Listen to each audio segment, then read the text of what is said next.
Dans toute la paracha qu'on lira, si Dieu veut, cette semaine, parachat Vaïkra, deux petites réflexions sympathiques. Berit Melah, c'est écrit dans la Torah au verset 13 du chapitre 2. Donc on parle des sacrifices, on parle de Vaïkra, on a déjà abordé cette semaine, on parle de beaucoup de choses. Mais à un moment donné, dans toutes les catégories de sacrifices, il y a Khatat, il y a Ola, il y a Shlamim, c'est assez compliqué quand même, il y a plusieurs catégories. Le Kohen, parfois, il mange une partie. La Gemara dit à Kohanim ochlim ve'abe'alim itkaperim. Les Kohanim, ils mangent et la kapara est obtenue par les propriétaires du sacrifice pour obtenir un pardon. Pour la mémoire de Myriam Batluna. Voilà.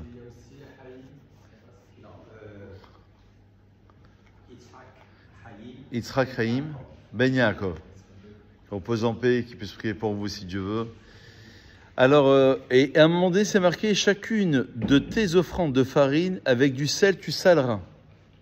Alors, pourquoi le sel? Berit Melar, on appelle ça l'alliance du sel.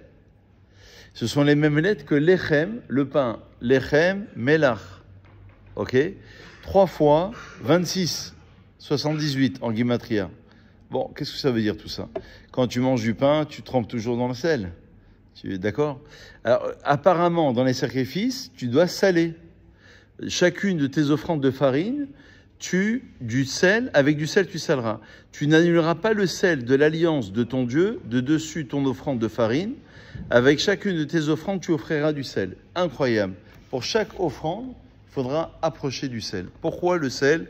Il y a un midrash intéressant qui dit que lors de la création du monde, c'est marqué que les eaux terrestres se sont plaints d'être éloignés de Dieu. Les eaux terrestres. Parce que Dieu, il a séparé les eaux d'en haut des eaux d'en bas. Au début de Bereshit, au début de la création. Donc les eaux d'en bas se sont plaints d'être loin de Dieu. Et le midrash, il dit que, évidemment, que le but de ces eaux, c'était d'aspirer à la divinité, à Dieu. Symboliquement. Sur chaque élément de la nature, on se rappelle qu'il y a un ange qui est préposé à cela. Pour les consoler, Dieu conclut avec elles une alliance, leur promettant qu'elles auraient une compensation dans le service du temple. Une forme de consolation d'après ce midrash, qu'elles seraient toujours présentes lors des différents sacrifices, comme on l'a vu ici dans ce verset. Le sel qui provient de l'eau de la mer, ça on le sait tous je pense, accompagnera les sacrifices placés sur l'autel, et de l'eau douce sera versée en libation sur l'autel à Sukkot. Donc il y a deux choses. Il y a le sel pour les sacrifices, et il y a évidemment le Nisur Hamaim pendant la fête de Sukkot. Simchat Bet HaShoeva, d'ailleurs, ça représente cette idée, bon, c'est un autre enseignement, mais d'aller puiser de l'eau et de se réjouir. Donc ça, c'est quelque part pour amener une consolation sur cet élément-là de l'eau, représenté par un ange qui se plaint, qui dit « Moi aussi, je veux aspirer à quelque chose ». Le Rav Yaakov Kanievski apprend un enseignement fondamental à partir de ce midrash. Il dit « Mais pourquoi on ne verse pas directement de l'eau sur l'autel à ce moment-là? On aurait dû prendre de l'eau sur l'autel, on le fait à Sukkot, mais de manière générale, si c'était vraiment la plainte de l'eau, pourquoi prendre du sel ?» Écoutez bien, la leçon, elle est très simple, elle est profonde en même temps. Et il dit comme ça, l'eau portée à ébullition ou s'évaporant de façon naturelle, parce qu'on va la porter à ébullition pour qu'elle puisse passer une étape d'évaporation, disparaît pour laisser le sel. Donc l'eau disparaît, l'évaporation, et ensuite il y a le sel qui reste. Donc même les eaux inférieures s'élèvent vers le ciel, sous la forme de vapeur d'eau. Il y a quelque part une évaporation vers le ciel. Ça veut dire comme si il y avait quelque chose qui remontait vers le ciel, ne laissant que le sel condamné à rester dans les sphères inférieures. Donc l'eau s'évapore, rejoint symboliquement les sphères célestes, le ciel, et le sel va rester sur un élément inférieur. C'est pourquoi Dieu ordonne de l'inclure dans toutes les offrandes de son service. Cela nous sert de leçon dans la vie quotidienne, dit le Rav Yaakov Kamenetsky, qui était un des grands d'Israël. Il dit « Tout juif doit trouver un aspect spirituel à des actes en apparence très banals, et pas seulement dans les activités les plus élevées de sa vie, mais dans les activités, évidemment, on a bien saisi, les plus simples, dans toutes les occasions de la vie. On va essayer de retrouver une aspiration spirituelle. Donc l'eau qui s'évapore, le sel qui reste, le sel qui est utilisé pour toutes sortes de sacrifices, représente cette aspiration vers le ciel, même pour des choses qui sont les plus banales. Alors, le Ramban, il faut savoir, Nachmanide, il rajoute sur Melar, Brit Melar, on appelle ça l'alliance du sel dans les sacrifices, il dit qu'il a deux pouvoirs. Il a un pouvoir destructeur, car il empêche les plantes de pousser, d'accord, donc il a un effet en quelque sorte corrosif. Et il est utile car il conserve les aliments. À l'époque, vous savez, l'élément conservateur, il n'y avait pas de congélateur à l'époque, c'était principalement le sel. L'alliance du sel nous enseigne que si on accomplit le service de l'autel scrupuleusement et avec sincérité, il préservera Israël. C'est un élément conservateur. C'est quelque chose qui ne pourrit pas d'ailleurs. La Gemara dans Bechorot, à la page 8, elle évoque cette idée des philosophes, des sages d'Athènes, qui posait des questions au grand maître d'Israël. Et dans le questionnement, dans ces questions-là, il y avait le sel, où on a un enseignement là-bas dans la Gemara qui dit que le sel ne pourrit pas. Et donc Israël ne peut pas dépérir, même si c'est dur, même si on a traversé toutes les générations. Donc c'est ça, Brit Melar. C'est un Brit, une alliance qui est éternelle, qui traverse toutes les générations. Israël, eh ben, quelque part, restera debout, même au-delà des épreuves, des difficultés, de tous ceux qui veulent l'abattre ou l'anéantir. Il y a l'éternité même d'Israël, et ça, c'est magnifique. Donc, le Rav Hirsch, il conclut sur ce passage. Je trouvais que c'était intéressant comme idée.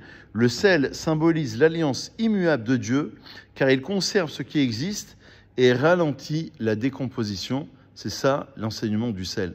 Il y a un deuxième enseignement qui est majeur, qu'on reverra ce Shabbat si Dieu veut, qui est très très intéressant, ce sont les shlamim. Dans les catégories de sacrifices, il y a les offrandes de paix, littéralement. En vérité, ces shlamim, ces sacrifices, sont apportés soit par un individu, soit par un groupe de personnes qui veulent exprimer un amour vis-à-vis d'Hachem. Imaginez-vous, Mizmor Letoda, le psaume 100, Rabbi Nachman de Breslev, il dit, dans toutes les circonstances, surtout dans une épreuve, il faut remercier Dieu. Tout le temps remercier Dieu. Un des grands principes de Rabbi Nachman de Breslev, c'est l'idée de parler à Dieu, de remercier Dieu et d'être en connexion avec Dieu. Et c'est magnifique, c'est-à-dire, on a une galère dans la vie, on a une difficulté, merci Hachem. Parce que Hachem, il sait ce qu'il fait, c'est-à-dire qu'avec cette petite difficulté, Dieu m'a certainement épargné d'une très très grande difficulté, d'une très grande épreuve. Donc parfois, on voulait faire des sacrifices pour montrer notre amour, c'est ça les shlamim. En français, on les appelle les sacrifices rémunérateurs. Du terme les shalem, rémunérés, payés. Mais c'est aussi shalom, la paix, parce que ça réinstalle la paix entre eux. Excusez-moi, maintenant les sacrifices, on les fait à travers quoi? La prière, c'est la prière. La prière, elle a un rôle fondamental, parce que la prière, c'est une élévation. D'où toutes les halachot qu'on rappelle à chaque fois, de ne pas parler pendant le Kaddish, de ne pas s'interrompre pendant la Hamida, d'avant la Kavana, dans le schéma Israël. Toutes ces intentions, ça nous montre une subtilité incroyable de la prière. La prière, elle a des pouvoirs, le Ben Ishraï, et beaucoup d'autres aussi, mais le Ben Ishraï, il enseigne que la prière, elle a un pouvoir de réparer les mondes. Pas seulement ce monde, mais les mondes d'une manière générale. Donc si on connaissait la valeur d'un mot, d'une tefila, on aurait une concentration extrême. Bon, même si on n'est peut-être pas à ce niveau-là, mais au moins se concentrer sur les passages essentiels du schéma Israël, de la Hamida, du Kaddish, parce que là, chaque mot, il a son pesant d'or. En français, on ne le voit pas vraiment. En français, c'est traduit que dans le Kaddish, par exemple. Les 28 mots qu'il faut dire, Yehe, Shemer, Rabba, Mevarach, Alam, donc ce Dieu-là soit loué, soit glorifié, soit exalté. Bon, on dit que ce sont des louanges. Mais en hébreu, ça porte une autre dimension. Il y a des secrets cachés dans la prière. Ce sont des Nevi'im. Hein. La plupart, c'est écrit dans la Gemara que dans les 120 membres, des membres de la Grande Assemblée qui ont institué la prière, il y avait 90 Nevi'im, 90 prophètes. Donc, chaque mot voulait dire quelque chose d'incroyable. C'est pour ça que les Rabbins ont toujours été contre de faire la prière en français ou en anglais. On a le droit, selon la halakha, pour comprendre un petit peu quelques jours, mais il faut tout de suite revenir à l'hébreu. Parce que l'hébreu, ça a une connotation qui est incommensurable. Le mot, l'étymologie, renferme des secrets incroyables. En tous les cas, l'idée ici, je referme la parenthèse, c'est dire que, au nom du Sforno, il dit que l'offrande de paix, comme on l'a défini à l'instant, est apportée comme un tribut qu'on doit à Hachem, lorsque la personne disposée à l'offrir reconnaît les voies de sa bonté. Et il y avait évidemment énormément de shlamim à l'époque d'offrande de paix. Donc ce terme shlamim, soit ça veut dire on veut se rapprocher d'Hachem, soit c'est la racine de shalom, de la paix, on veut rétablir la paix entre Dieu et la création. Parce que tout le but d'un korban, d'un sacrifice, c'était ça. Korban, c'est pas un sacrifice en réalité, ça veut dire se rapprocher. Ça veut dire c'est le fait de se rapprocher et d'approcher la création minérale, végétale, animale vers Hachem. Ensuite, l'humain, c'est le Kohen. Donc chaque partie du Beth Amikdash représente une dimension particulière dans le monde. Et on prend toutes ces parties qu'on veut ramener vers Hachem. Aujourd'hui, ce sont les prières. Et donc, il dit, le Ramban, pour conclure, il dit que le mot shlamim, on peut le rapprocher de shlemut aussi. La shlemut, c'est quoi en français? C'est la plénitude, la perfection ou la plénitude. Car celui qui apporte cette offrande n'est pas motivé par le besoin de se faire pardonner une faute, mais par un sentiment de plénitude et un désir spontané de perfection. Ça veut dire que quand tu vas lire les Télim, regardez, je conclue sur ça vraiment, mais tu lis un passage de Télim juste pour remercier Hachem. Tu fais une tzedaka juste pour remercier Dieu. Tu donnes 1 euro, 2 euros, 10 euros, chacun selon ses capacités. Tu fais une prière. Pas une prière qui est obligatoire pour un kaddish que je dois faire. Un passage de Télim. Cette idée-là, elle représente une connexion avec Hachem. C'est-à-dire, il y a un amour ardent.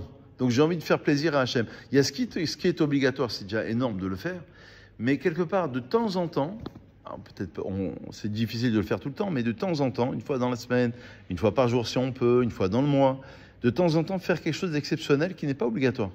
Pour montrer, comme dans un couple, je ne vais pas vous faire un cours sur le couple, mais la monotonie dans le couple, elle s'installe à partir du moment où il n'y a plus de surprise.